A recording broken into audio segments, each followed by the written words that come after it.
My dear friends, a very, very heartfelt welcome to you. Let's do a few ahms or ohms. Deep breath.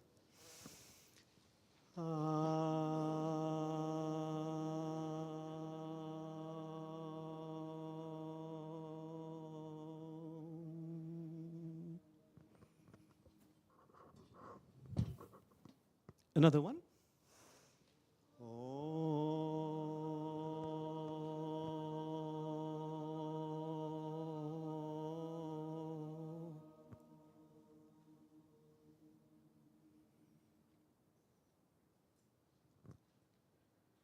So once again, my dear friends, for those who are here, those on Zoom, cyberspace, again, a very heartfelt welcome. Please know your presence is truly a blessing. Let us do a prayer. You know, Reverend Karen, she loved two particular prayers. One was the Lord's Prayer in Aramaic, which her angelic beloved niece will subsequently articulate and recite. And the other one is the first chapter of the Quran, which thankfully is for you is short, a recitation called Surah Fatiha. So I'd like you to join me in doing a chant of H-U, who, which is the equivalent of the Aum, and in Islam it attracts, you might say, invites what is called the glow of presence.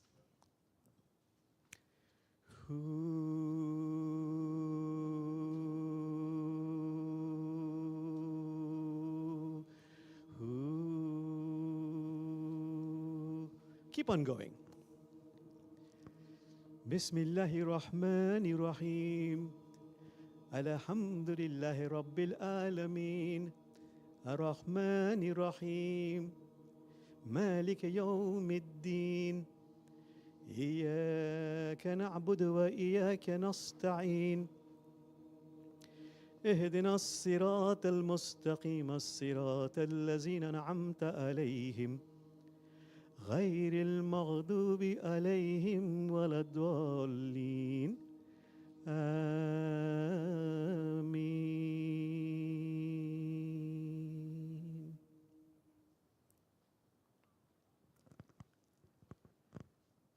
So, my dear friends, we gathered here today to really remember our beloved Reverend Karen Lindquist, who, as you know, is soaring with the angels and exploring the treasures of heaven.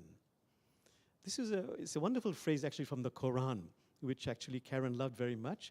If I remember, the verse goes, "With God are the keys to the unseen." With God are the keys to the unseen that no one knows, only the treasures that know in heaven that no one knows except Allah. With God are the keys to the unseen, the treasures that no one knows except Allah. And I know that Karen is exploring that with all those beautiful angels. So my friends, as I stand here today, I recall very vividly 1997. And Karen, I forget, was it left side or right side? We were standing together here, and there was a huge crowd even spilling out beyond the doors, because in 1997, this church building was given to us, to our congregation called the Circle of Love, for free. And we were so excited. And this was at a time when my hair was really black. And I say that to tease Karen, actually, because she would always take me aside and say, "Jamal, you've said that so many times. It's getting old." So maybe she will join us because she wants to admonish me again. So I remember we went down to the office, me and Karen, and we said, "Wow, this building is ours. Miracles do happen. Prayers do work." And then we decided, let's be simply grateful. The best practice. But let me give you some context. In 1992, I was teaching a course called trance work, hypnotherapy actually. And in one of those sessions, a I felt a deep kinship with Karen as a friend, and we decided to really go into a trance and come up with what is our life's work, our life's mission. And some things came up. What was the first one? We said we yearn for a spiritual community. Best symbolized by that wonderful verse from Rumi, please come out of the circle of time and enter the circle of love. The second yearning we had was, let us focus on interfaith. And the wonderful sentence we always use, again, Karen would tell me, Jamal, don't keep saying it again and again. Interfaith is not about conversion. It is about completion, becoming a more developed, complete human being. The third vision we came up was, let's spread this message of interfaith. It is vital, it is critical, it is essential. It is exactly what we need today. And I remember that wonderful verse from Rumi, which she loved also. If I remember, what is praised is one. So the praise is also one. What is praised is one, so the praise is also one. So many jugs being poured into a huge basin. So many jugs being poured into a huge basin. All these religions, all these songs, it's really just one song. And the last line, which Karen loved a lot, and all the differences are just illusion and vanity. And the differences are just illusion and vanity. By the way, later on, Rabbi Ted Falcon said, how about using this one? He said, all religions are path to a shared universal. Welcome. So, what happened was all those classes we did, myself and the others, the members of those classes became the community. And then the different houses people had, because we had no center, the different houses people had became the houses of worship. And in those different houses, including, I remember Linda Stern's house, for example, she had a big house, and some people had homes in Madison Park that could accommodate a few hundred people. We had workshops, retreats, social projects, but we needed a center. So we did a lot of what is called the inner inconvenient work. We prayed and prayed, and then this place manifested. So all this by way of saying, and because the reason I'm saying it is, Karen, I give mostly Karen the credit for finding this place and really creating the circumstances where this really, by grace of God, fell into our lap. So for me, Karen is a visionary, a manifester, and for me, I don't know how you said in English, good luck charm, magical touchstone. And then there's another point I want to make. You know, in my life, I've had two miracles in the form of blessings.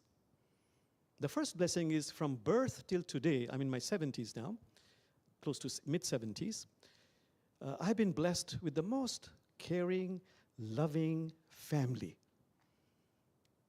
Loving, caring, protective. Some of them are here. Always, and the phrase I always use is always helping me with my deficiencies and propelling me forward. The second blessing I have is really in my entire life, I've had the best of friends. Loving, caring, covering up my deficiencies, and propelling me forward. But what I really wanted to say was, among all the friends I've had, Karen has been my very best friend. And I've known her for 32 years. And I've met her every day or communicated with her every single day, maybe for 31 years, because if you count those days I've been traveling or not being able to connect with her. So for 31 years, I've been connecting with her every single day. So what can I say about Karen? And I'll be very brief here. She was a visionary, as I mentioned, a manifester. What can I say just in one or two words? She was one of the purest human beings I have known. Number one. And I would say number two, she had extraordinary willpower. In spite of so many health challenges, it is her willpower that kept her alive till she was 69 years old. But she was human, so she could be impatient. She could be stubborn. She had strong likes and dislikes. Her best friend, her sister, was saying, no, that's not true. But we had a wonderful agreement that we would be very honest with each other. And I of course, would tell her, because she asked me to tell her about deficiencies, but I realized I have to be very diplomatic. And I'm the son of a diplomat. I could finally manage that because I realized she was quite sensitive. So now as I'm speaking, here is Karen. I believe her, oh my God, so her remains, her cremations is there. I can almost hear her telling me, Jamal, once again, you're overdoing it. She always told me, Jamal, as a friend. And by the way, she was not only a friend, she was, I would say, what really endeared me to Karen was she became a spiritual companion. And she was a co-conspirator, a colleague, a collaborator in this lifelong mission of interfaith, which is why I value her so much. I miss her so much. So I can hear her saying, Jamal, once again, you're speaking too long, too much. And so I'll just end this by saying, her teaching continued even on her deathbed. I remember just a week before she died, before she passed away, and she was having trouble speaking. She was just mumbling. But I could just hear a few words here and there. And I was doing a spiritual practice.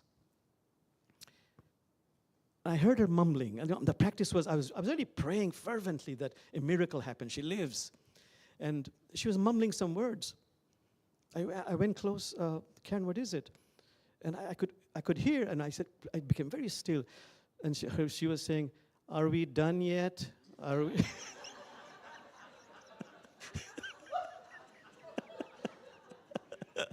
And I realized, it was a moment of such deep grief and anguish, but inside me, I burst out laughing, because her teaching still continued.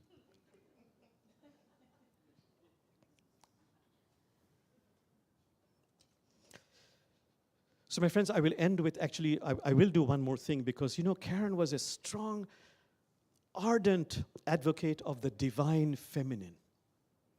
And in Islam, when we chant the divine feminine, please come in, a lot of cheers. Please come in, please come in. When we chant the divine feminine, the first one we honor in Islam is Mary, because she has an entire chapter in the Quran. She's called the holiest of the holy. The second person in Islam you honor the divine feminine is Asiya. Anybody know who Asiya is? The wife of the Pharaoh, because she rescued Moses from the waters. And who is the prophet most mentioned in the Quran? It's Moses. And the third one is Khadija, the wife of the Prophet Muhammad. So today, because of the time, and Karen has told me keep it short, we'll do a chant for Mary, Maryam, and then for Karen twice. And what is the chant? The chant is, oh, beloved Mary, and subsequently, beloved Karen. We'll do it twice. Salaam alaikum, peace and greetings be upon you.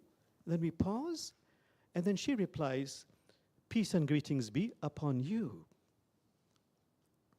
Some of you know it. Hazrati Bibi Maryam, Assalamu alaikum. Assalamu alaikum. Assalamu alaikum. Maryam, peace be upon her, replies, Wa alaykum as-salam.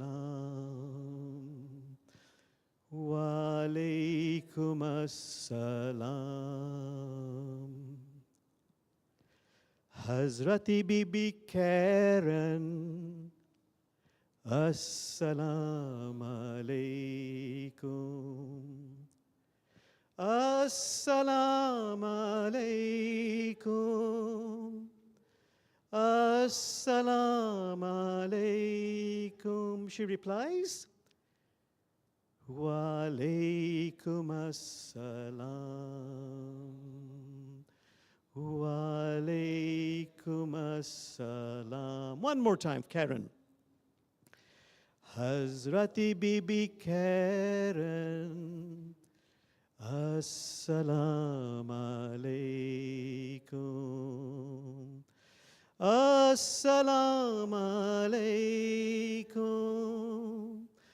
Assalamu alaikum. Wa alaikum assalam. Wa alaikum assalam. And let's be still for a few moments, allowing it to perfume our hearts. And then I'll request Brother Timothy Kinsella, wherever he is. Oh, he's there. Okay. You have a mic there, or you come here? Yeah. Are you coming here? You can levitate, yeah.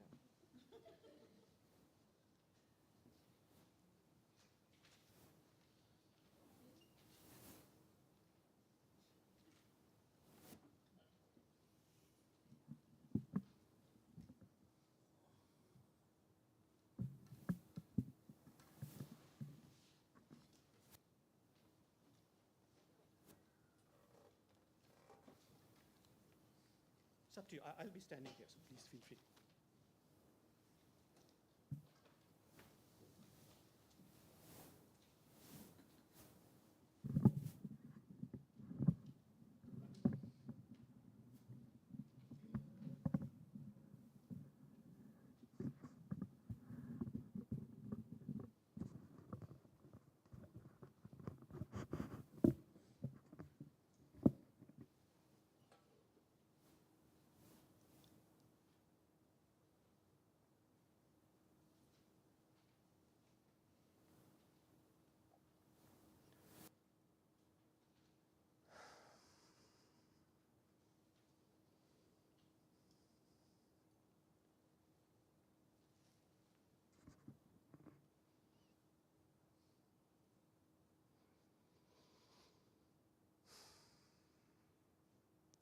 One of the paths our beloved sister Karen walked was that of Mevlevi Semazen, or whirling dervish.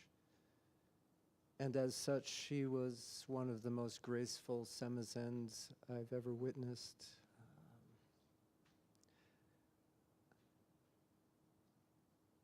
Always enjoyed a special connection to her through music because she was one of the rare individuals who really got music and musicians and valued it. And so I will serenade her in whatever realm she now inhabits with a Sufi devotional hymn.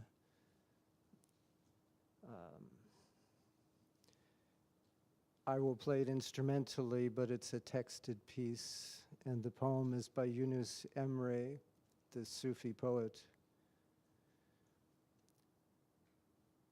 The beauty of love makes me sad and crazed.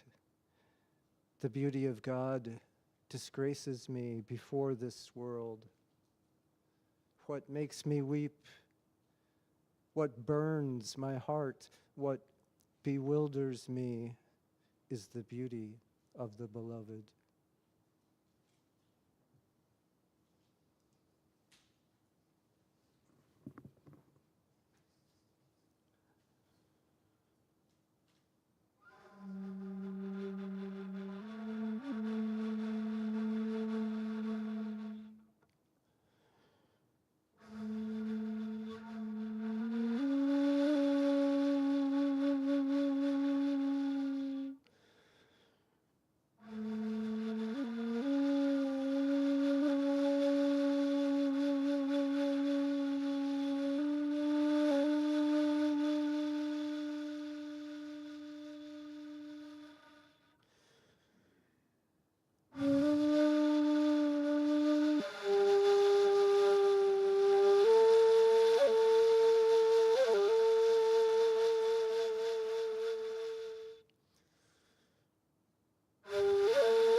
So, my dear friends, just have a few moments of silence.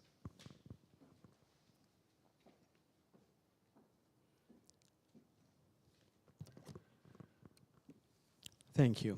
And I'm so delighted that Sister Karen's family is here, especially honored by that. Her beloved, loving sister Lisa is here.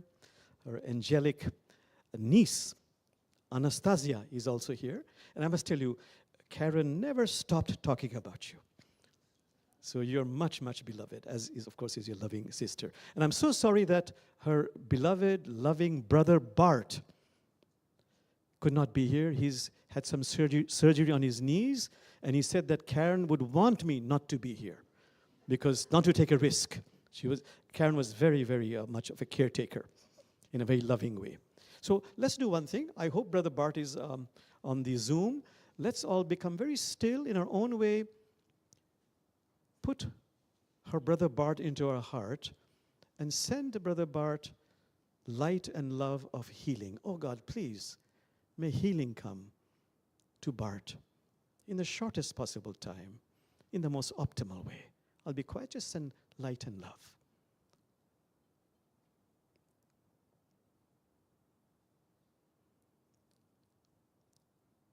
Thank you. So Lisa, did you want to say something? You could come here, sit here if you like. Do you want her to sit here? Because you can sit there. Okay, you can sit there. Yeah, you can sit here. Okay.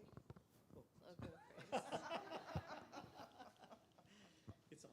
Okay. I was inspired by Jamal to just share a quick story. As many of you know, Auntie Karen was in and out of the hospital for like 4 years. And she really didn't, obviously, like the hospital, obvious reasons. And it seemed like anyone that visited her, she kind of would latch on them and hope that they would like get her out of the hospital. But it always seemed like if anyone was actually gonna break her out, it was gonna be me. And there was just this one time where she kept jumping out of her bed like a lemur, so they actually had to put like these really soft restraints, but just so she wouldn't like tear anything out. But she started to like ball up her blanket on her bed, and then she turns to me and leans in and goes, "Let's take the side door."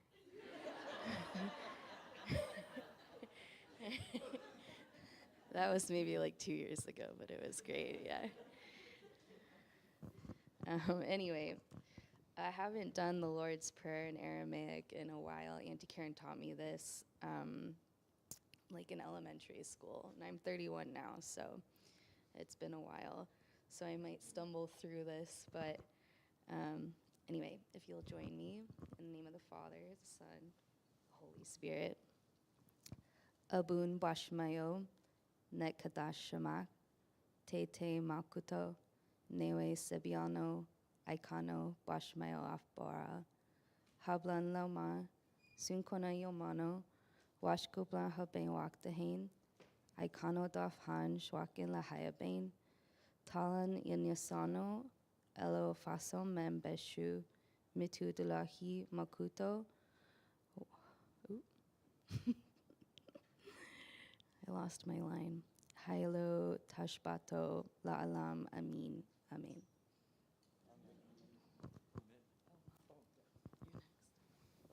You don't mind if I sit here, do you? Okay, perfect. Anyway, my sister was extraordinary in many ways. She was kind, she was giving, she was accepting. She was willing to learn whatever she needed to do to help people.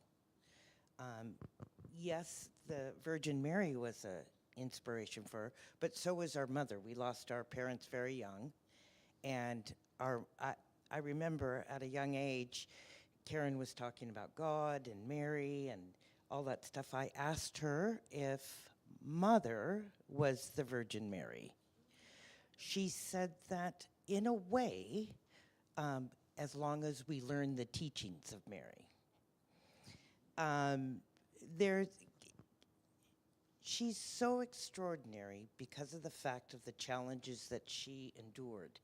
She became ill around 28 and So all these years, it's been new diseases that she's gotten.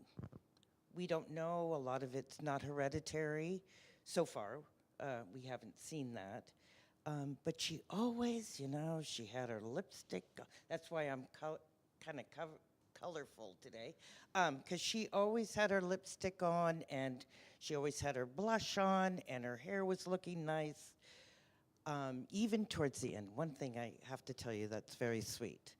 When she was passing, for the month, 5 weeks that my brother and I and my daughter Anastasia spent with Karen, there wasn't a day she didn't put chapstick on and lotion on her body. She was concerned that she might dry up. But towards the end, we had Stephen, who is a hospice nurse, who came to our rescue to help us, because we, of course, were overwhelmed. And Jamal was there every single day. He didn't miss a day, and I want to thank his family for all the food you sent. Okay, so some of it we ate, but it was very good. It was intended for Karen, but, what's hers is mine, Anyway, she was surrounded by 3 men that completely and was honored to be there. And that was Jamal, Steve, the hospice nurse, and my brother Bart. Bart has been the strength in our family.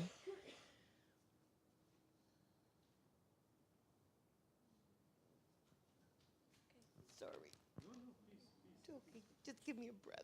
And let me tell you, who is Steve? Steve is the person who played the flute. Yes. Okay.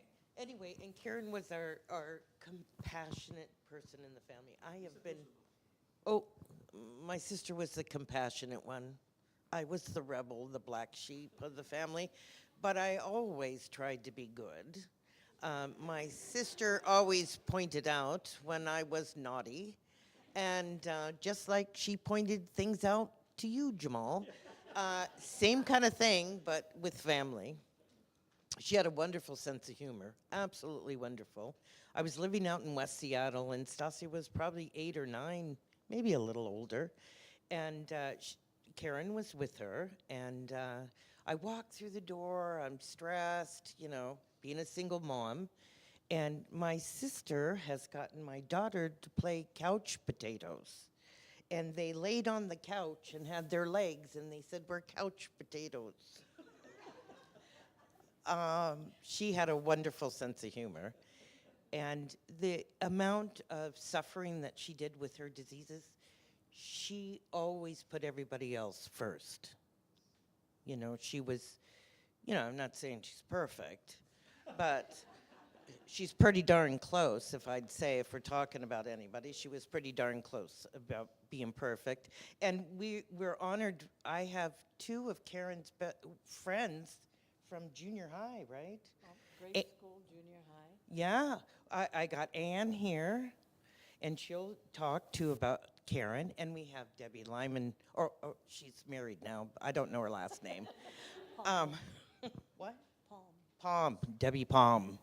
But I want to thank all of you to come and celebrate Karen. And I'm glad that you all met her and knew her. And I hope she guided you in times of sadness. She, even today, I talk to her ashes all the time, like on my way here. What should I wear? I don't know.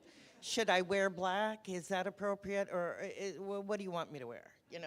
Well, my bed is full of clothes, but she told me.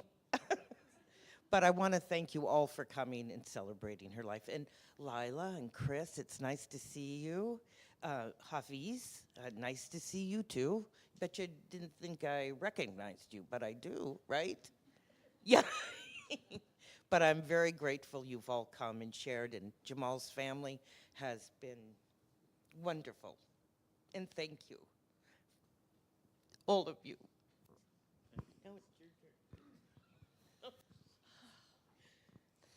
Hello, my name is Ann Nicolaisen, and Karen, my family and Karen's family lived in the same neighborhood.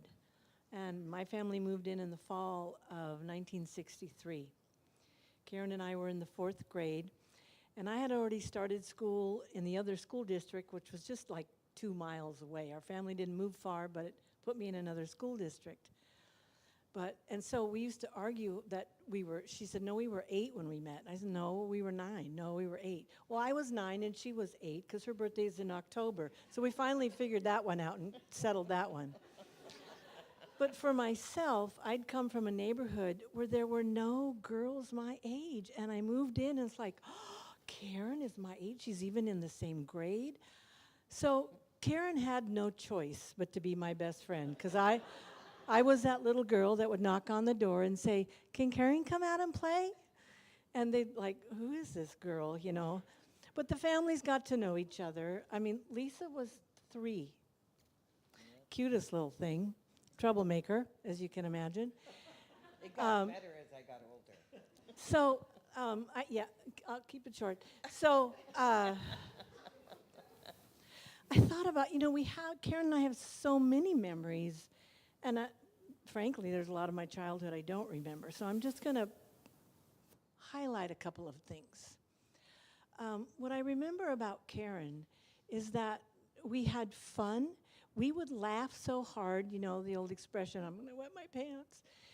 And we were also very deep dwellers. We would go for walks and talks, and we were both active dreamers. And we'd often talk about our dreams and the mystery of them. And it was just a lovely, lovely friendship. One thing I wanted, it just keeps popping up, so I'm going to say it because I think Karen wants me to. There was one Saturday, I believe it was, and her mom was feeling good that day. Her mom had struggled with some illness.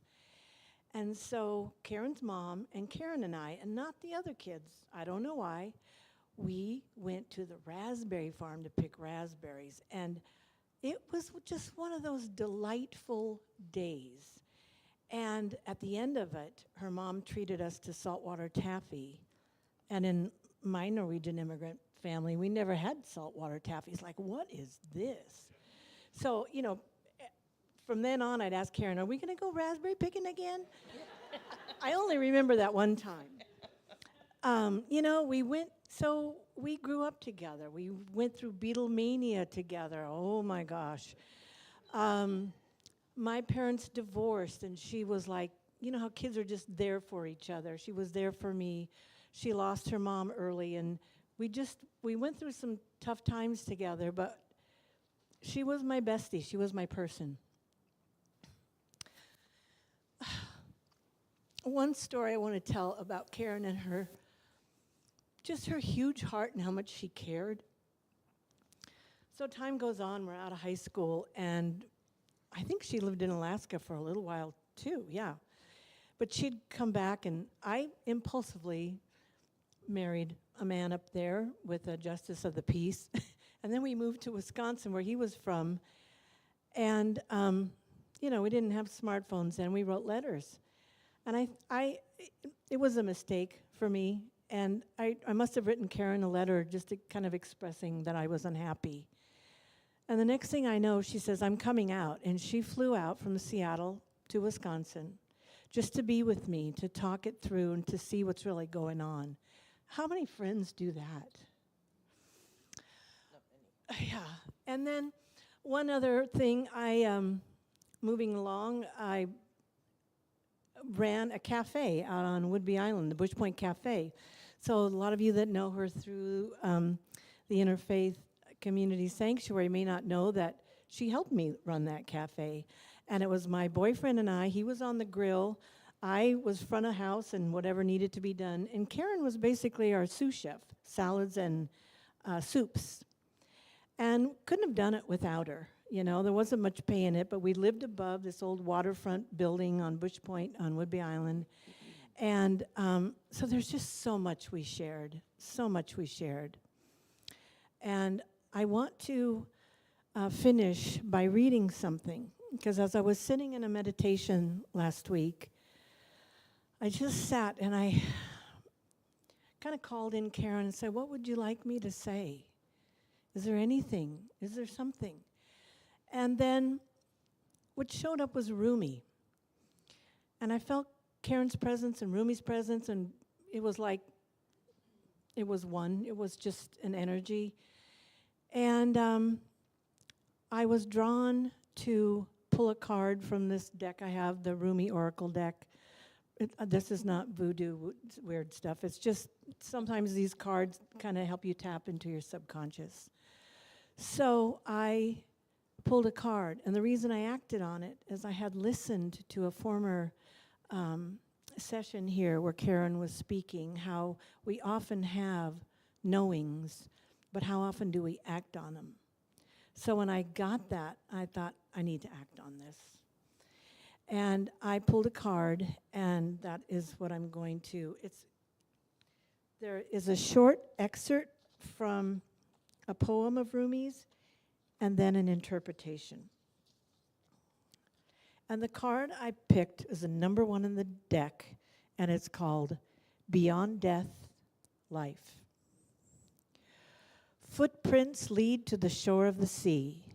Beyond that point, no trace remains. I am calling to you. Can you hear me?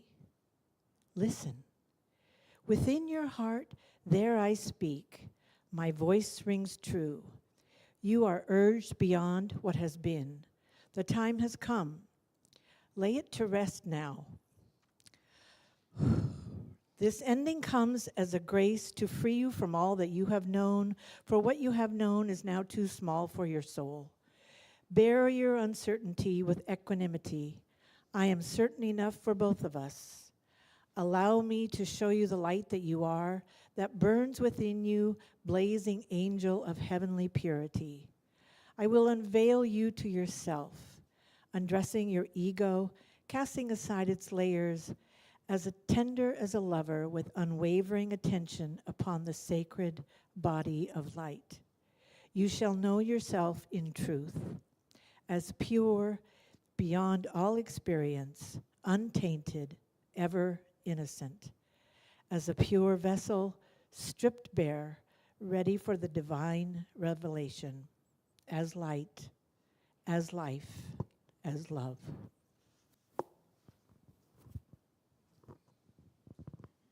Thank you. Just a few seconds of silence. Thank you so much. And thank you, Lisa, so much.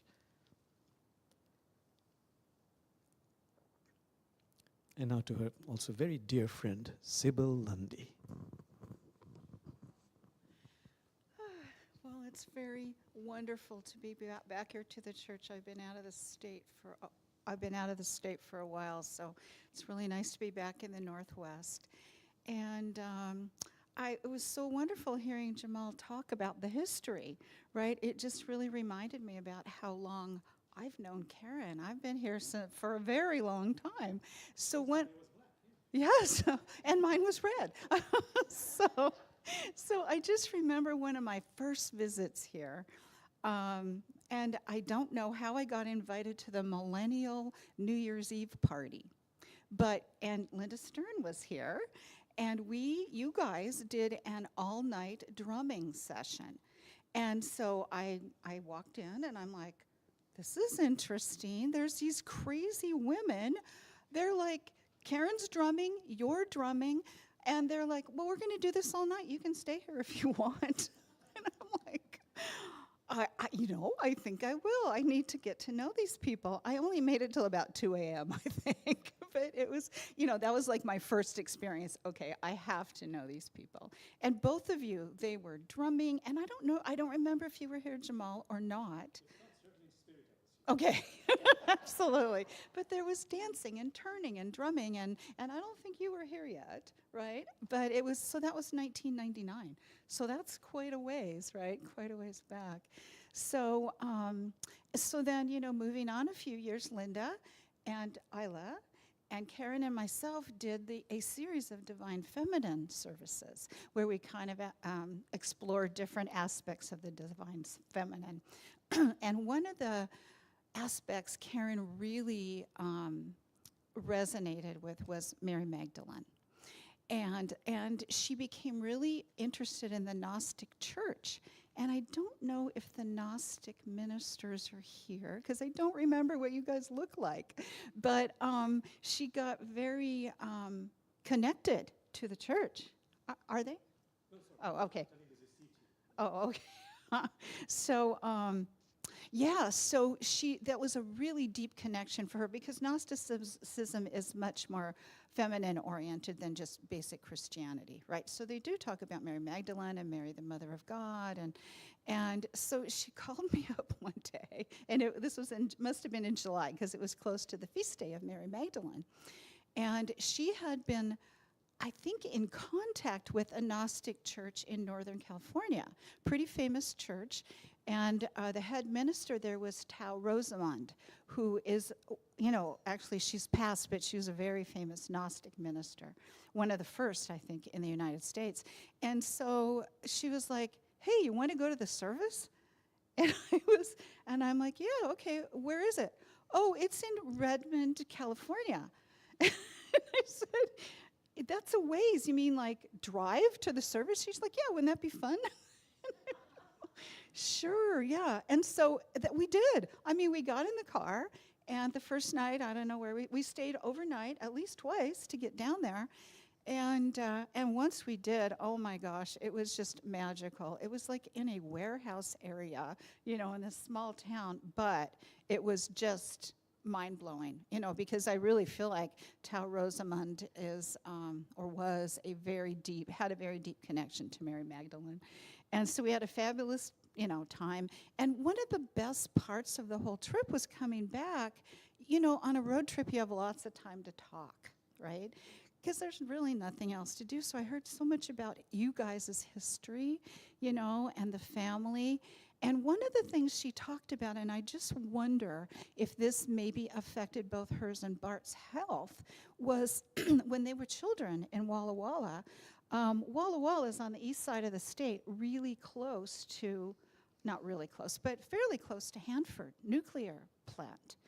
And she talked about a time when, and I don't think you were born yet, right, because you were born here, but her mom was out hanging clothes, and all the kids were out there playing, and a cloud came over. And it got really quiet, and they were like, what the heck?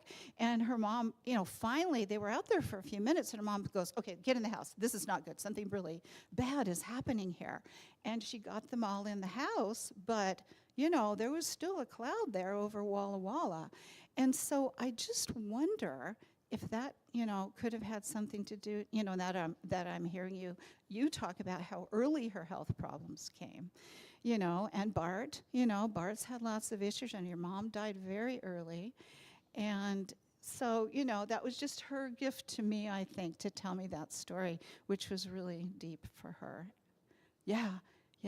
And really, I think, impacted all of your lives and all of us, right? Because it changed her so much to have that happen to her.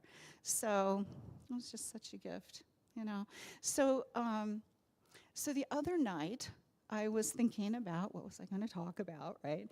And so I had some kind of dream. I woke up at 3 a.m. I like to think it was Karen hanging out with me in the dream time, and really telling me what I should talk about. Maybe this is out of my unconscious, but I just had the feeling I should talk about this here. So, and I didn't want to forget it, because it was like 3 a.m. I kept repeating it to myself, and I thought, I have to go back to sleep, but I can't forget this. So I emailed it to me. So here it is. It's my email. So Karen would want us to remember, we're almost always just about out of time. Plus, you never know which moment could actually irrevocably change our lives. So don't miss any of it. So I think that's her message to us. And I just have a question. I don't know. Michael and I did smell roses while Timothy was playing the flute. So I think Karen's here with us. Yeah? Did you? She's here. She's definitely here. So I love her. I miss her. Thank you. Okay, my friends, just thank you so much, Sibu. A few seconds of silence, and then we'll get ready for music from Heidi and John. But first, few moments of silence.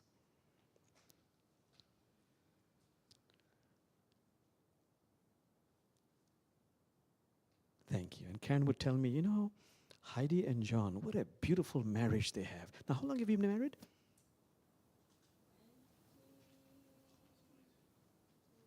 22? This young couple, married for 22 years. When I ask Heidi, she tells me, in this marriage, I am the lucky one. My God, I got married to John. And John says, I am the lucky one. They have a fight about that. Come on over, have the yeah.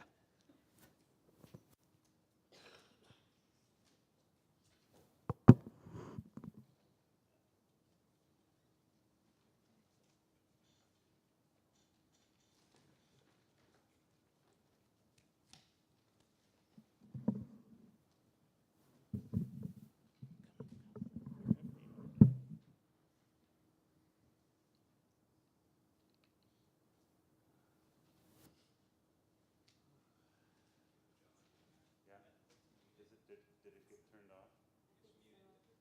Okay. I think I've got it now. Okay. Really grateful to be here with you this afternoon. I imagine someone will mention this later, but one of Karen's gifts is that she encouraged leadership in people, and she encouraged people to step up and to walk into their gifts and lead in communities here and in the rest of their lives to figure out how they're going to serve. She was always so confident in everybody. So I'm grateful for that. Grateful for this chance to share a little bit from our tradition of Thich Nhat Hanh, the Vietnamese Zen Buddhist teacher. It's a community that Heidi and I are part of. And this song is, I won't say too much about it. It's a beautiful song. It has hand motions, and it's short, but it talks about how we're always connected, even if we are in our earth clothes, in our bodies, or if we are in the world in a different way. If we have transitioned, we're still connected. That connection never disappears. Did you want to say anything else before we do the song? Okay. So I will sing, and Heidi will do the hand motions, and we'll do the song 2 or 3 times, and you are welcome to join in anytime you like.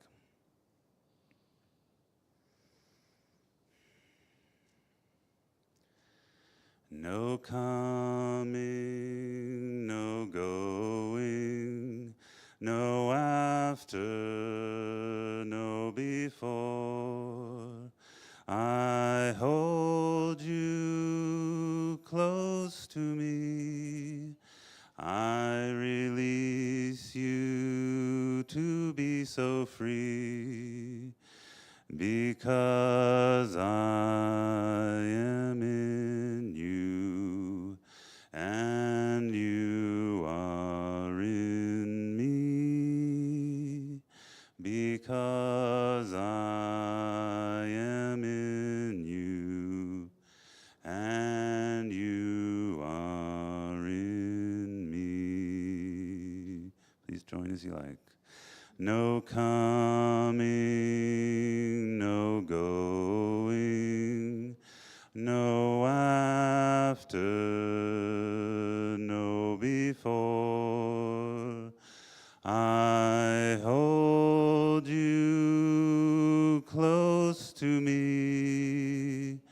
I release you to be so free, because I am in you and you are in me, because I am in you and you are in me. One more time. No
Thank you.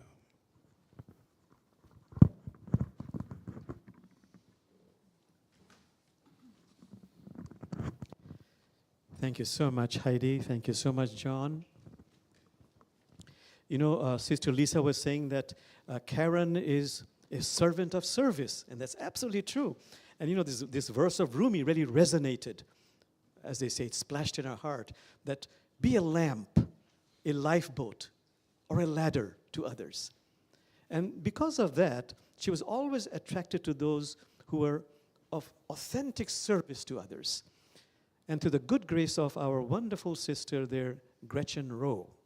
There's Gretchen there, who has so many ventures here and overseas, and she's the one who connected us to someone who really practices this, who is a lamp, a lifeboat, and a ladder to others. Father Centurion, who is a popular priest from Uganda, and is an activist, and his entire family, they have worked so hard to cultivate, develop this orphanage, this shelter, this school that Gretchen has gone to. And Father Centurion has come all the way from Uganda to honor Karen. My sister Gretchen, could you move this side, please?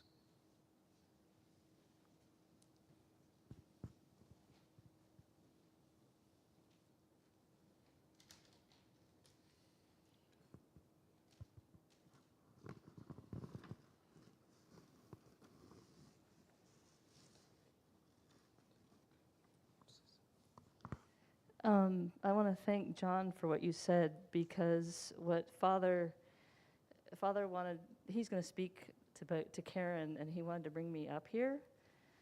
And really, what Father has written about Karen is exactly what John said about Karen recognizing what the gifts that someone has and helping them pull that, give them courage to actually live out their gift. And when I first started Peace Camp in the spring, she would ask me, "How's Peace Camp coming along, Gretchen?" And the first 2 seasons, I started crying because I was scared. I was scared that kids wouldn't come. But her strength and her belief in me and what she saw in me and I felt in myself, but I didn't feel like I had the courage, she gave that. So thank you, John, for saying it, because that's exactly, you said it better than I said it and shorter. So thank you. Now I want to give it to Father, because he wrote something beautiful for her that is kind of underneath, like she's the wind beneath my wings. And I want to give you the mic to speak. Fellow monarchs, my brothers and sisters, we remember Karen. She believed in interfaith. She believed in service. She believed that prayers should be and is accompanied by service to our brothers and sisters. I come here to represent more than 1,630 children whom we serve with Karen in Africa. You know, it is Easter time. Every priest is tied to the church, especially during this time of deep prayers and meditation. It would not be enough if I remained in Africa and you are here remembering this great lady whose looks alone told me about God and was always pushing me to serve my brothers and sisters. We have a house like this in my community, and we named it Interfaith Sanctuary, just after the image and resemblance of what we have here. Because I saw what you were doing here, how you were praying inspired me to bring together children, not only to convert them to my religion, which is Catholic. I'm a Catholic priest. But since I was serving Christians of all denominations and Muslims in my community, I thought we would create a space where everyone could come and meet his or her God. So we have a house like this. We call it Interfaith Sanctuary, just as you call it here. And as I'm speaking now, the Muslim children are fasting, and they keep to their intervals of prayers, and they come together to share a meal both in the morning and also in the evening, according to the Islamic tradition. Just that you know, Christians are just completing their fast today, and they are going to celebrate the resurrection. That place meant for all of us, the different faiths, fasting and preparing for a rise in our spirits, a rise in our lives. With Karen, a family that was split by missionary activities of the 18th century was being healed by something which Gretchen called and came with called Peace Camp. Peace Camp is a place where children come together to speak freely, to share freely, to respect each other, and to see the values that everyone cherishes and grows with. And that's what we are trying. Instead of fighting and competing, the children learned to live together and to affirm and support each other in their growth, healing centuries of rivalry and war over nothing. Religion is good if it can bring you near your neighbor. Religion is bad if it creates hatred and fights among people. So I thank my mother, Karen, for sending. Michael also came, sending Gretchen out there to do this kind of thing and to build a family for God and for people living together. Karen and us, we had embarked on helping the children to learn ICT, this computer and technology. And every term, we were buying 10 computers to make children learn how to use computers. Last year, we already bought 30 computers for these children. This helps them so that they can learn technology, but they can also improve their arts of equipping themselves for the future. In this family of mine, a large family of 1,630 children, you find yourself in the middle of need. But I'm grateful that Karen had a heart to care, to love, and also to sacrifice. Even when the COVID times came and many of our children were disadvantaged by not having school and staying idly, many girls, unfortunately girls, of course, like Jesus says, what about the men? The girls got pregnant and many of them were to drop out of school. Your community, through Karen, build up a center for girls so that this disadvantaged girl can continue attending school while coming out to breastfeed their children. And that saved many girls from dropping out of school.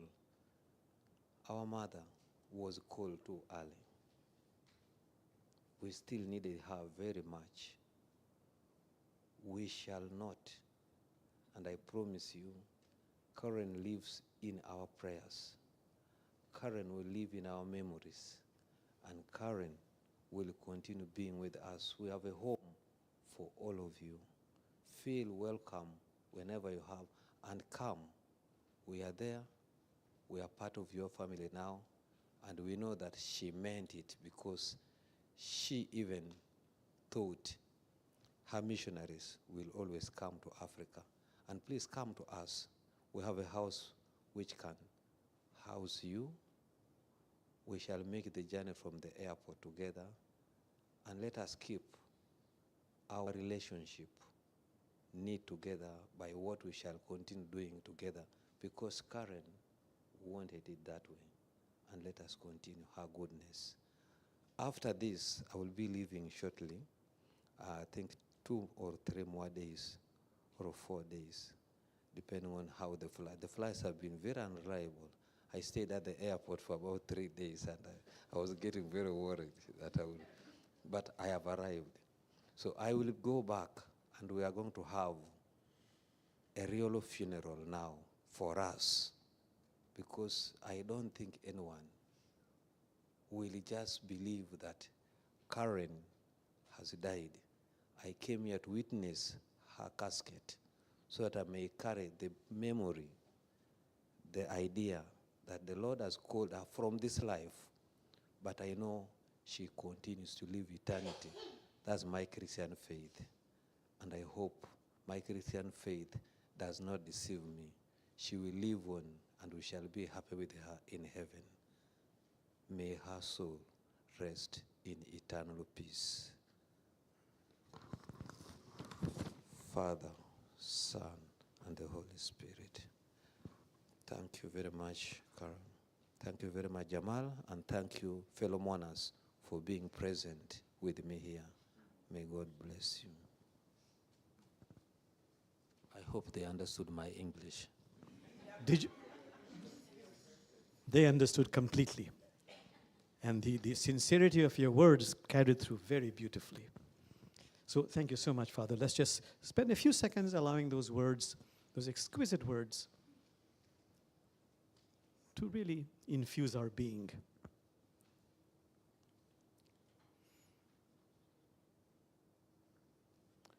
So, my dear friends, you know that Karen was totally dedicated. She dedicated her mind, her heart, her soul to the work of interfaith. And I sincerely believe, and I mean this very humbly, nobody could match her sincerity, her devotion to interfaith, until I met this couple, John and Silvana. They also match Karen's utter devotion to the work of interfaith. I would say they're Mr. and Mrs. Interfaith. If you think of interfaith in Northwest, think of John Hale and Silvana Hale. As always, Brother Jamal, you're too generous. Silvana and I know we were blessed to know Karen, to work with her, to love her, to enjoy time together. And it was a real pleasure that we could learn so much from her. And so what we'd like to do, we each had enjoyed many common moments with Karen, but we also had our unique ones too. So we'd like to share our reflections on our time with Karen. And Silvana asked me to read hers first. I have known Karen for 22 years. The first thing I noticed about her was how familiar she was with all the world's religions, and how well she knew the multiple faith traditions present here in the Seattle area. She was generous with her presence and generous with her information, and shared many facts about her history with the people. She was good with art and generated all our marketing materials, beautiful graphics, informative bulletins, flyers, etc. She kept track of all interfaith events and the people who would help in sponsoring spiritual events. And she performed miracles with food, which she always displayed elegantly in long buffet-style events. Silvana was right there with her in terms of the hospitality. She invited people to display icons from their faiths and offered beautiful prayers that touched our hearts. For many years, she danced as a whirling dervish to beautiful music that kept everybody in rapture. She was very quiet at all our interfaith meetings, and when we reached an impasse with different opinions, she interrupted the silence with her soft and gentle voice and offered her views.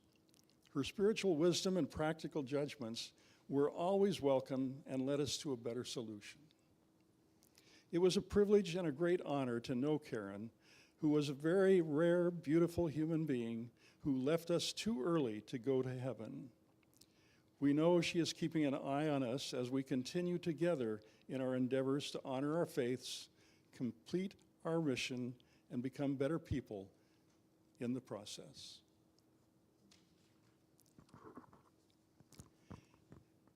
And for me, Karen and I worked closely for 22 years on the board of an organization currently known as Northwest Interfaith. I learned so much from her ability to balance strong work ethic with personal spirituality. She walked the earth lightly with a wry sense of humor that was punctuated with her special laughter. She accepted my gifts, enhanced them, and molded them into a whole as we together produced and promoted wonderful community events. Quiet in demeanor, but deeply grounded in her Sufi values and beliefs, she always displayed a gracious sense of hospitality that was open and welcoming to all. First to arrive, last to leave, she was always willing to help.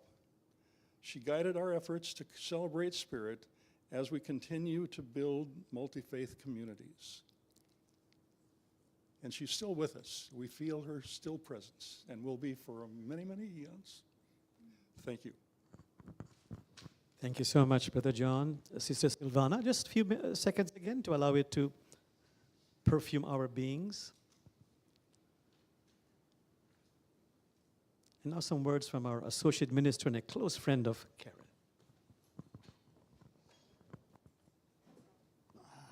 Thank you.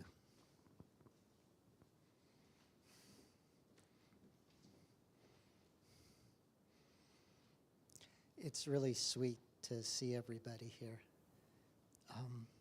Some came from a really long way away, and some came from a long time ago, and it's just really sweet to see everybody here.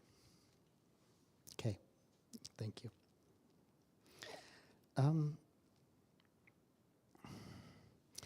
One of Karen and my spiritual grandfathers from the Mevlevi tradition used to say, there's two kinds of people in the world.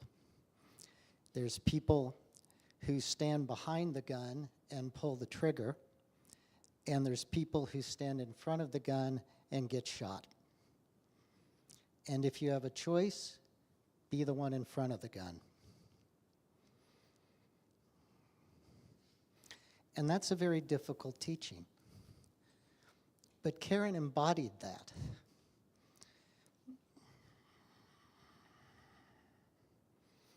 She embodied this deep intention of harmlessness.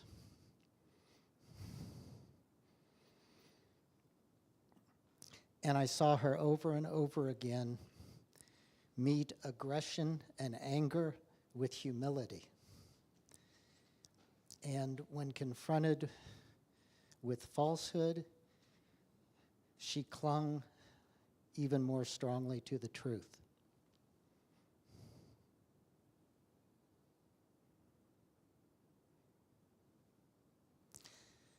And I was privileged to be able to see her operate in a lot of different spheres, from the very domestic to the very public.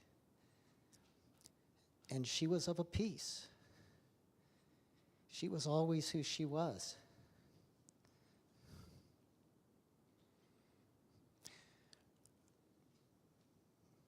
Because she wasn't operating from something that somebody told her was the right way to be.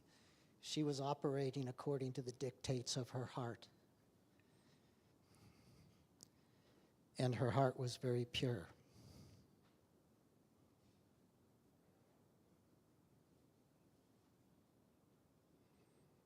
Which is not an easy way to be in this world. And it wasn't easy for her to have the kind of heart that she had in this world.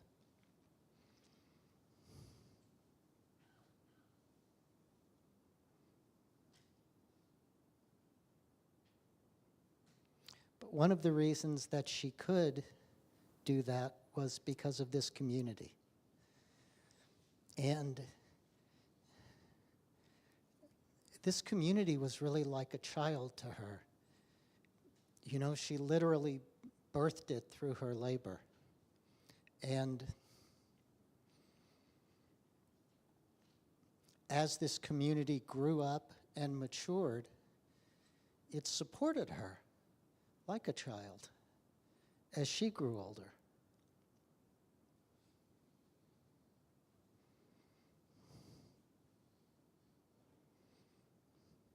And it gave her a context for manifesting her particular genius.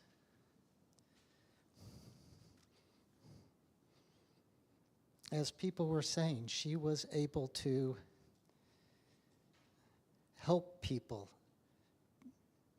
become who they really were destined to be.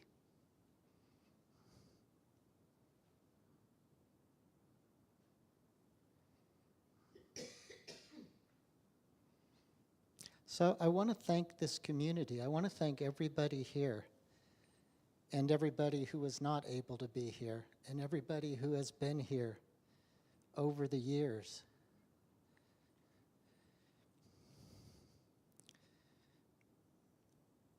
For providing a context in which Karen could become the person that she became.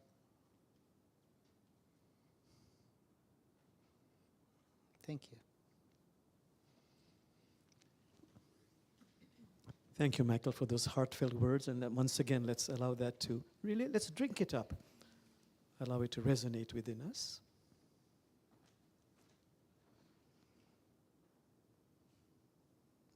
And now a musician she really loved, and she always felt she should be a superstar. That's Isla.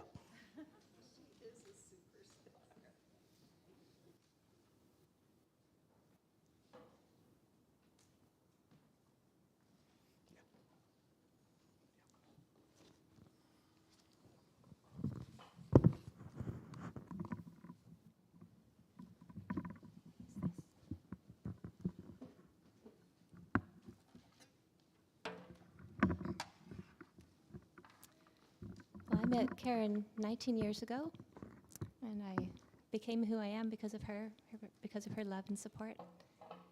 And I want to share a song I wrote for her.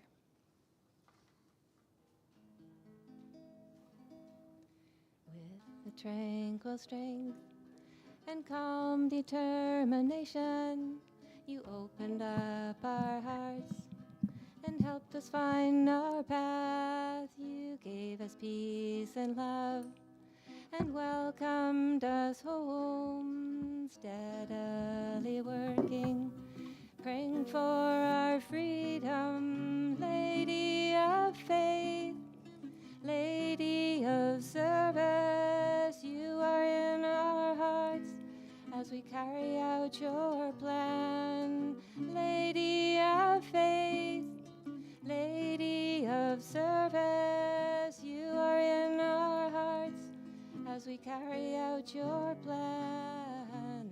Elegant lady, building up the projects, bringing hope and comfort to so many lands. Eloquent lady, seeking and guiding, looking deep inside inside the heart. Devotion was your principle. Lady of faith, lady of service, you are in our hearts as we carry out your plan. Lady of faith, lady of service, you are in our hearts as we carry out your plan. With a tranquil strength and calm determination, you opened up our hearts and helped us find our path. You gave us peace and love and welcomed us home, steadily working and praying for our freedom. Lady of faith, lady of service, you are in our hearts as we carry out your plan. Lady of faith, lady of service, you are in our hearts as we carry out your plan. Elegant lady, building up the projects, bringing hope and comfort to so many lands. Eloquent lady, seeking, guiding, looking deep inside the heart. Devotion was your principle. Lady of faith, lady of service, you are in our hearts as we carry out your plan. Lady of faith, lady of service, you are in our hearts as we carry out your plan.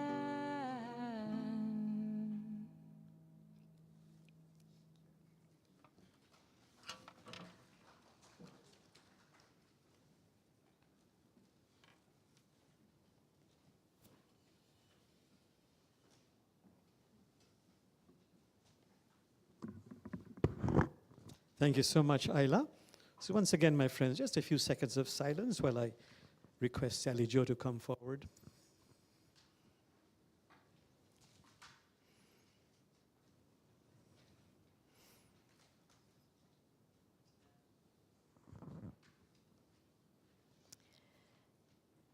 What a beautiful gathering this is today, and it just warms our hearts. I know we're all on the same vibe here.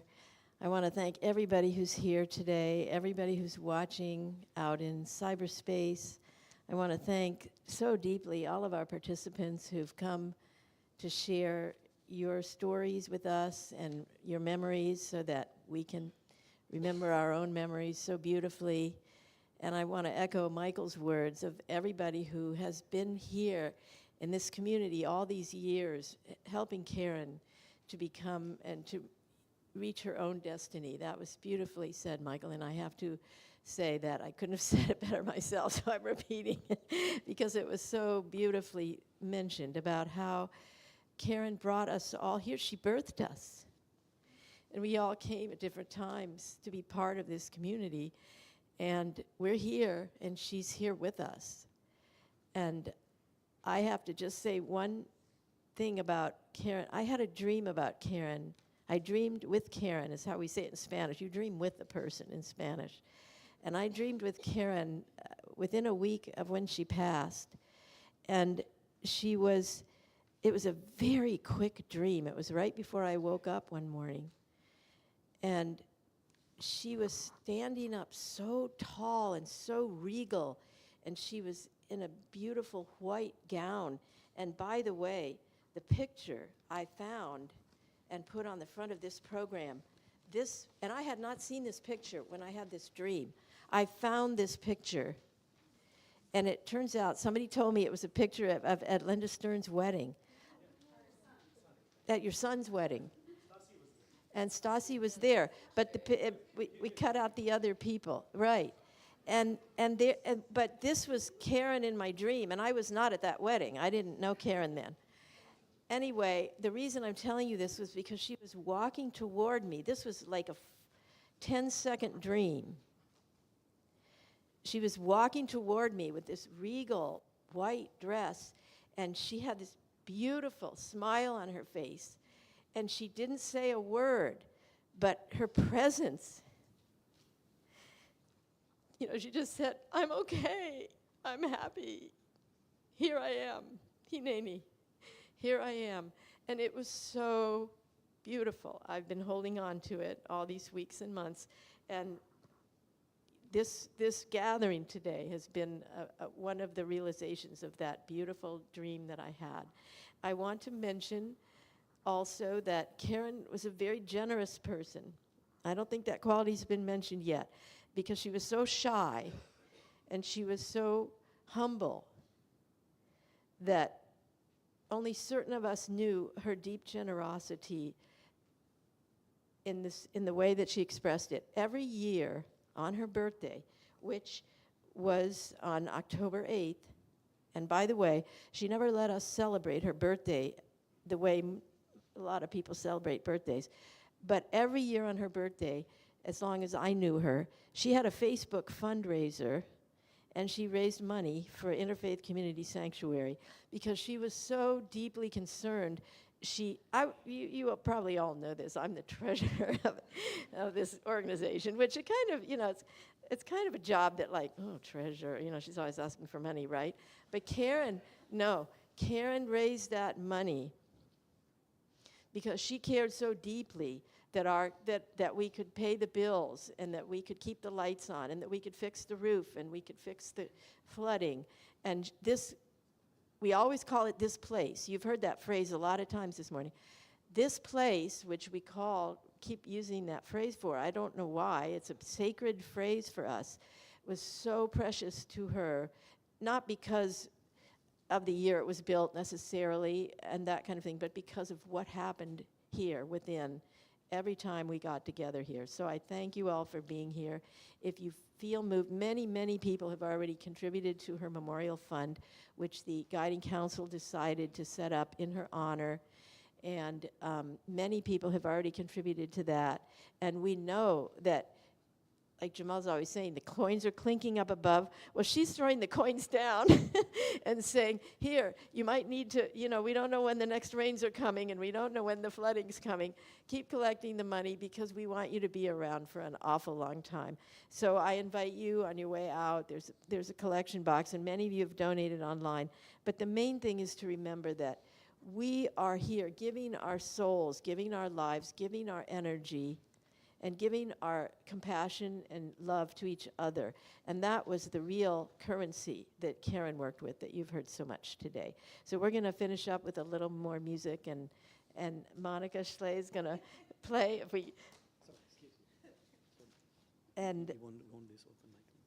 Yeah. Oh, that's right. That comes before okay, I didn't read my own program.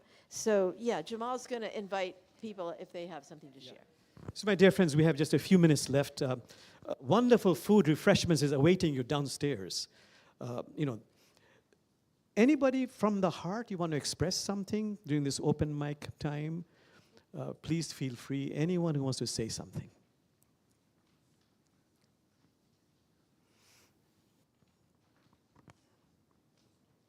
Oh.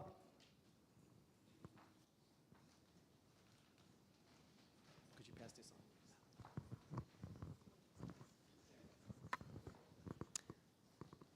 I didn't come here planning to say anything, but I think Karen's tapping on my shoulder or something like that.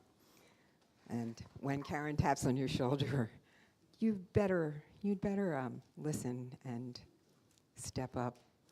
So, okay, Karen. When I arrived in Seattle in 2001, I arrived to take a position at St. Mark's Cathedral as the Director of Faith Formation and Renewal. My first Sunday to preach at St. Mark's was a Sunday after 9/11. And although the cathedral already had been doing a fair amount of interfaith work, it stepped up sharply after that, after 9/11. And it was part of my job to invite people in to help us learn about interfaith work. And on my list, when I got there, on my list of people who had come before me to speak at St. Mark's were both Karen and Jamal. But little did I know that the first time that I saw and met Karen Lindquist, when I invited her to come, and she did some Sufi turning. She was on the stage in Blodell Hall at the cathedral, and I was standing in the back just marveling at what I was seeing. I'd never seen it before, and except in photographs. But little could I have imagined that I would be here today, all these years later. And I won't tell you the whole story, but after I became a Muslim, while I was still working at St. Mark's Cathedral, and that happened in 2006. After that, I was defrocked. Actually, in 2 days, it will be my 15th anniversary of being defrocked. Last Monday was my 40th ordination anniversary. When I came into Islam, I had absolutely no plans on any kind of leadership. It was not about that. It was a very interior experience, and I dedicated it in those early years to enriching my vocation as a priest. And so when in the winter of 2013, I should have known, when Karen and Jamal invited me to have tea with them, I was invited by them to consider starting a circle, a Friday Islamic prayer circle here at the Interfaith Community Sanctuary.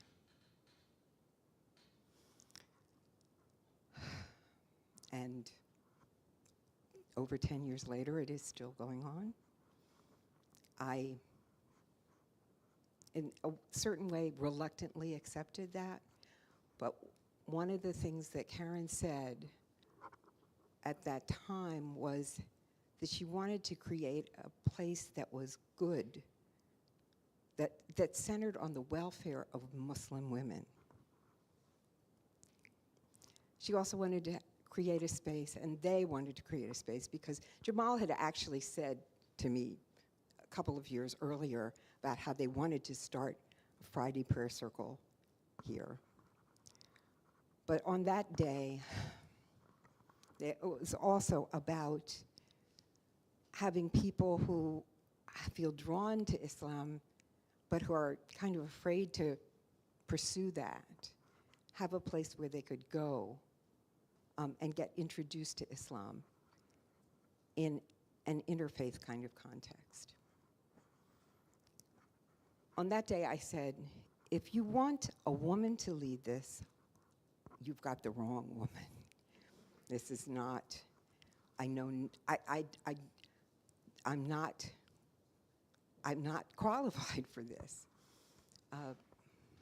But it was that idea of creating a space that was good for the welfare of Muslim women that I even recognized in that moment that a space that's dedicated to that good is a space that is good for the entire world. And it was going to be an open space. Anyone can come to our Friday prayer circle.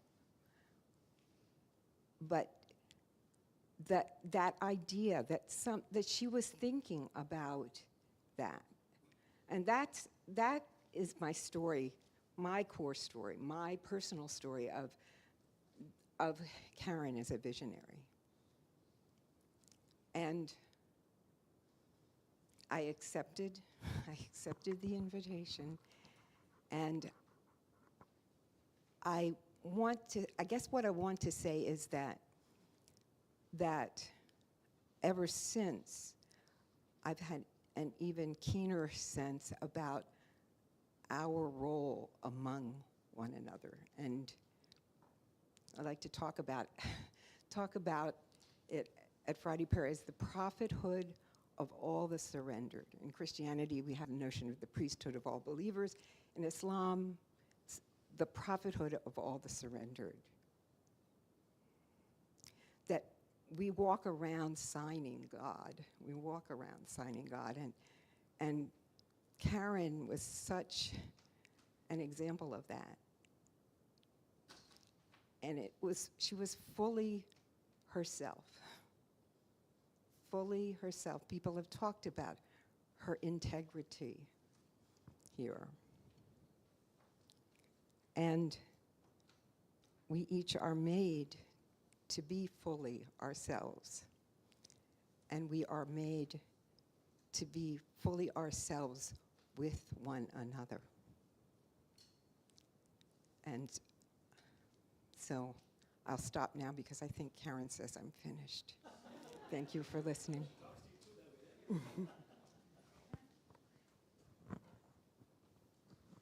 Thank you so much, Sister Bahia. And I certainly want to say that truly Karen was a visionary. And I also want to really compliment you, Sister Bahia. People always ask me when I travel in America, even overseas, how can you really practice interfaith? Because every religion has this exclusivity. Even the nicest of institutions of religion, if only you really listen to me, you realize mine is a little bit better than yours. So what Sister Bahia has done is she says, as in the American academic education system, she has two majors, Christianity and Islam. And I really encourage that. So I would say I'm a Muslim, but that's my major, but my minor is Buddhism. So I really encourage people to have more than one major or have a major and a minor. Anyhow, food for thought. Okay, any other, before we, yes, that's my sister, Isu, yeah. Hello, everyone. I also feel like Karen is here, and I want to really thank her because I came with my 4 children in 2004, July, and my brother Jamal had, a house ready for us, everything ready, but the very next day, it was Karen and Jamal Bhai who took my children, do you remember, to get admitted into school, high school. I had no idea, and so I was like, it was almost like I was just like swept away. Everything was being arranged, and it was mainly, Karen and Jamal Bhai helping us kind of settle down.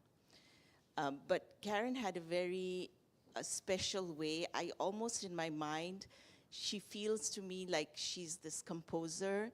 She's, orchestrating everything and putting things in place. So years later, in 2012, when we started talking about, creating a clinic in Bangladesh, she listened to it, and then all of a sudden she said, would you and your brothers like to, I have an older brother, Kamal, would you like to come and we will introduce this to our community? And she arranged, I don't know if any one of you were here, but she arranged for like tea ceremony. So we had tea on the stage and we talked about, what's dear to us. And we had tea for all of us here sitting in the audience. And we talked about our dream and we talked about what we wanted to do. And that kind of, I think that started the sort of wheels running. So I just feel like even now, Karen is somewhere orchestrating whatever needs to happen with our clinic, and then of course, this beautiful space. So I just want to say, Karen, thank you for everything. I know you never, she was always behind the scenes, and I think she's still like that.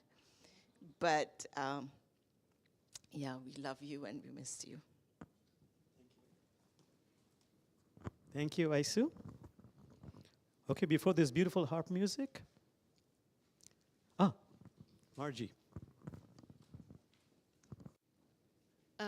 I was also not expecting to say anything, but something you just said reminded me of my time with Karen, and that's the behind the scenes part. I can share with you that in 2001, I was also deeply moved by what happened with the Twin Towers and got very involved with a wonderful man named Father Joe Conyard, who was very much in love with Interfaith. And upon his passing, he was quickly diagnosed with cancer and passed away.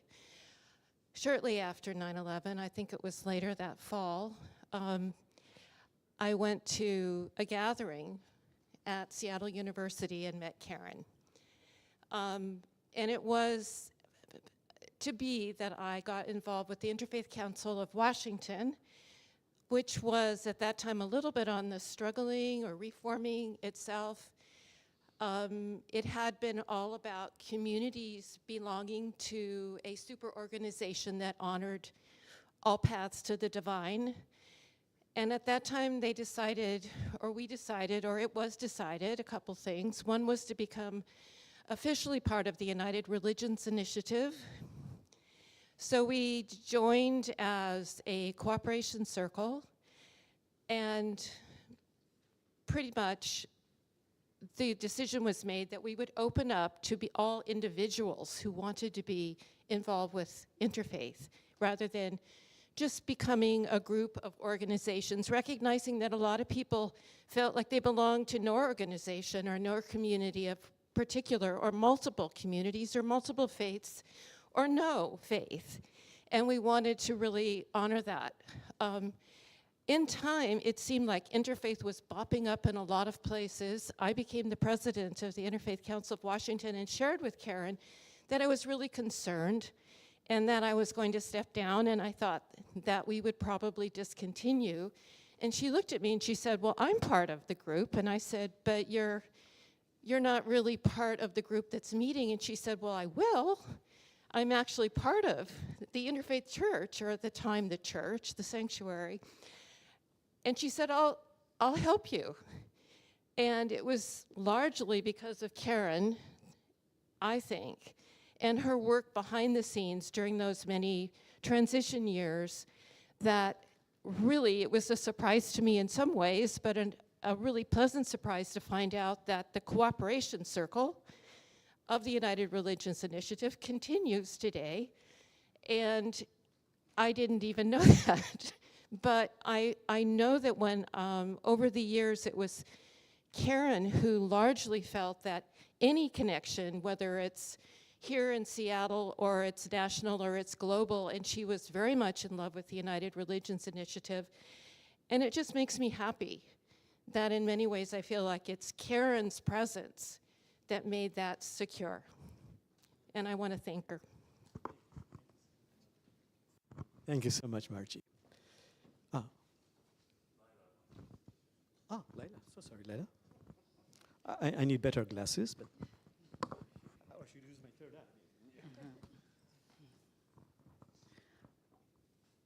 eye. I just wanted to share a song I wrote.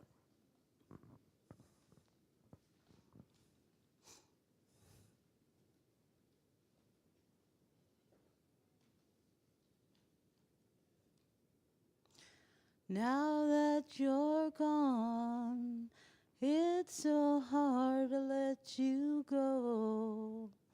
I can feel you in my heart, and I'll see you smile again.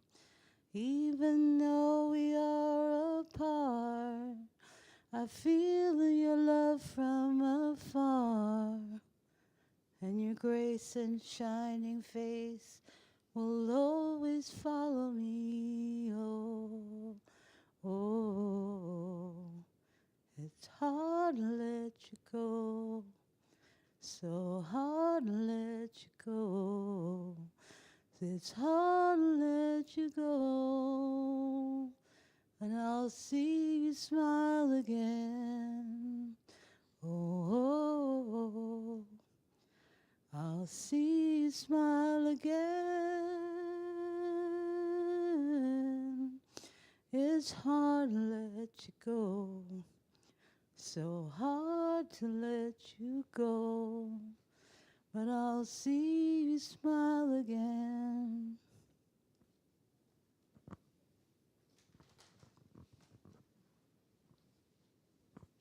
Thank you, Sister Lila, for that beautiful, heartfelt song. And your tears are holy. Thank you. So, my dear friends, you know, Karen officiated many marriages, and she didn't tell me about the marriages she officiated, but she did tell me about the marriage she officiated between you two because she said she really enjoyed it.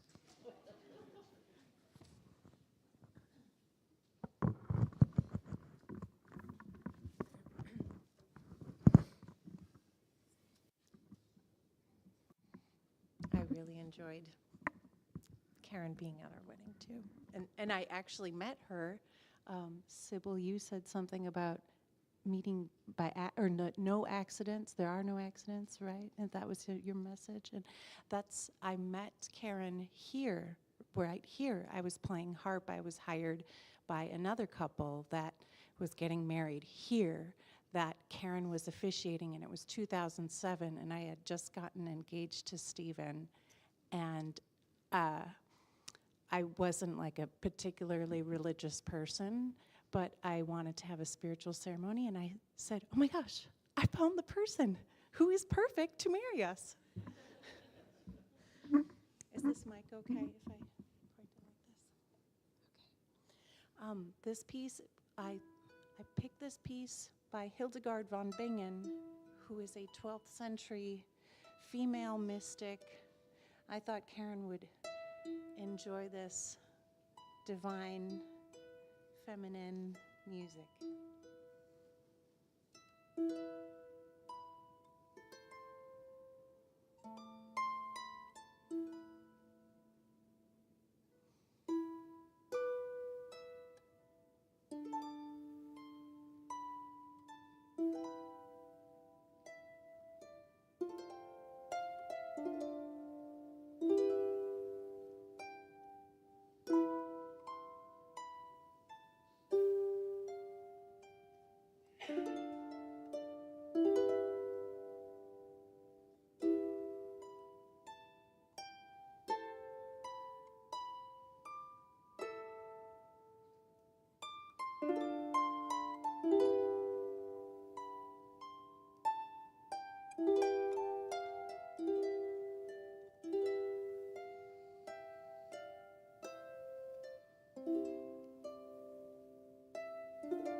Thank you so much, Monica, my dear friends. We're coming to a close. You know that beautiful saying from the Islamic mystics that music is the sound of the spheres. And we have been part of this harmony before. And this beautiful music keeps our remembering fresh. So thank you, Monica, very much. My friends, just a very brief meditation. Let's have closure with Karen. Anything you want to tell Karen in just 2.5 minutes. Close your eyes. Focus on your nostril. And please be present with the breath as we inhale and as we exhale.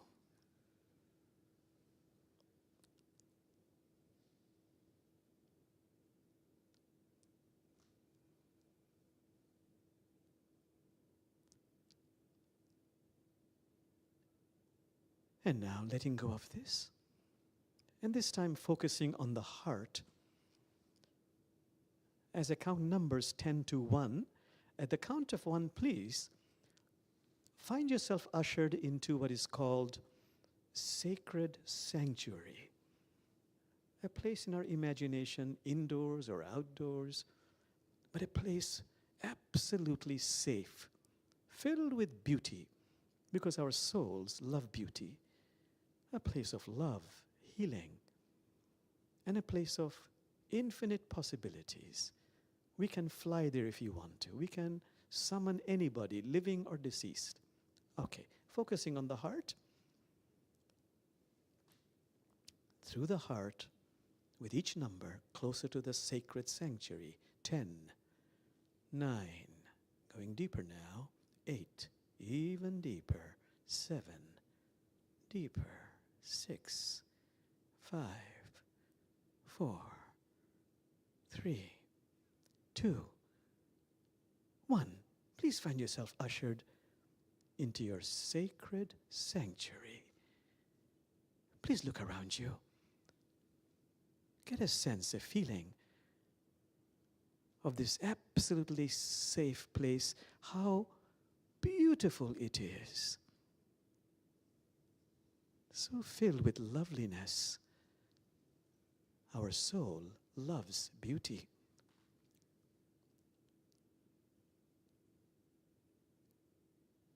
Please be there.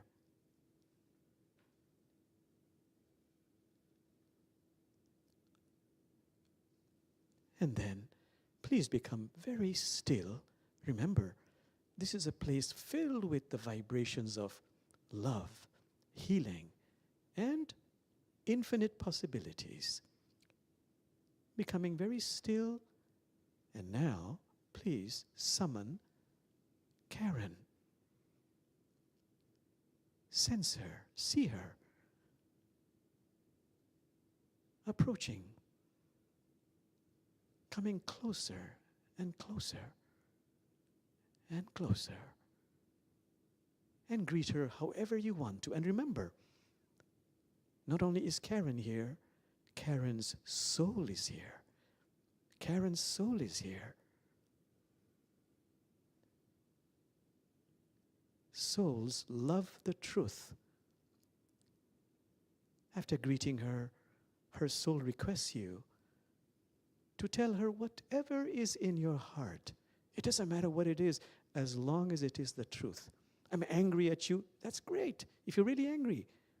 If you're upset at her, tell her that. If you love her, tell her that. Souls love the truth. I'll be quiet.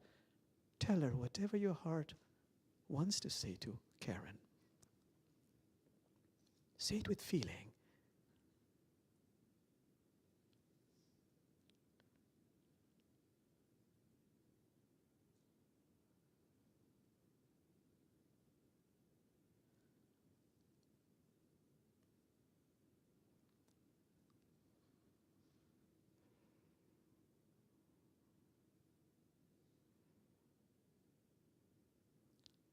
Her soul is listening. The universe, those mysterious realms are listening. And then when you're ready, just one more step. Express to her soul, what is your sacred prayer for her? Like, I want her to be happy, to continue evolving. What is your sacred prayer for Karen? Express it in words.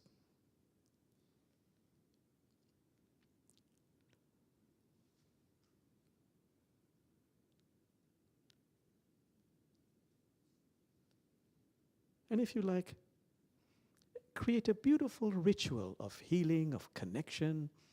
Like I'm going to do a ritual of heart-to-heart connection, soul-to-soul connection. I'm going to see a cord of divine light connecting my heart to hers. And no matter where she is, we are connected.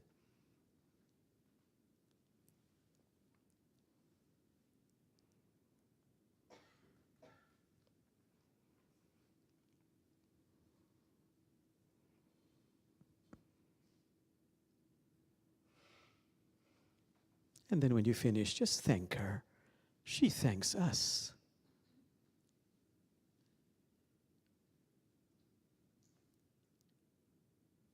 And she asks our permission to let her go, to release her. With whatever feeling that arises from within each one of us, please release her to the embrace of spirit. Releasing Karen to the embrace of spirit. As you do that, let's chant Bismillah and coming into awareness and bringing it to a close. Bismillahirrahmanirrahim. Bismillahirrahmanirrahim. La ilaha illallahu.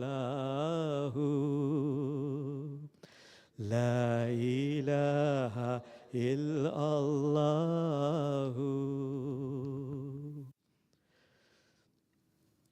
So, my dear friends, as we bring this to a close, I want to say that when our beloved Karen received the news that she was going to die, she was going to go into hospice, she cried. Because we had so many plans. In fact, we were planning programs for the next 3 years. She had a premonition she wouldn't live that long. I was saying 5 years. She said, no, let's make it 3 years. Because for these 32 years that I knew her, and ever since 1997, since we came here, we have planted so many beautiful seeds. And this was a time of harvest. Well, she will help us, as you have suggested, from the other side. And I want to say that in her last few weeks, as she was passing away, and I mean this very humbly and sincerely, she did it with such grace and dignity. She accepted the will of God. And she passed away peacefully at 4 a.m, February 4th. So I want to just repeat these verses from Rumi that she also knew very well. Rumi says about death, here I would say, oh, Sister Karen, how marvelous was the way you quit the world. How marvelous was the way you quit the world, the way you ruffled your feathers and breaking free of your cage, you took off for the soul's world. How marvelous was the way, dear Karen, the way you quit the world, the way you ruffled your feathers and breaking free of your cage, you took off for your soul's world. A love-sick nightingale among owls. A love-sick nightingale among owls. You caught the scent of roses and flew to the rose garden. A love-sick nightingale among owls. You caught the scent of roses and you flew to the rose garden. Goodbye, Karen. It has been joy, honor, and I feel so much gratitude knowing you. Time to say goodbye. So in your own mind, just say goodbye to Karen and just become very still.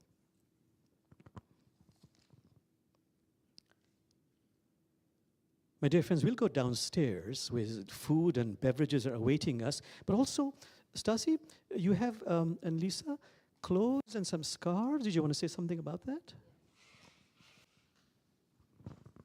Most of you know Auntie Karen was a fashionista. So there was, we went through a lot of her clothing and scarves, and there's just so much of it, and it's really hard for us to part with it, taking it to Goodwill or anything. We'd rather people that love Auntie take some of those things. So we have just a few really nice outfits and scarves. We have books, some framed photos, rosaries.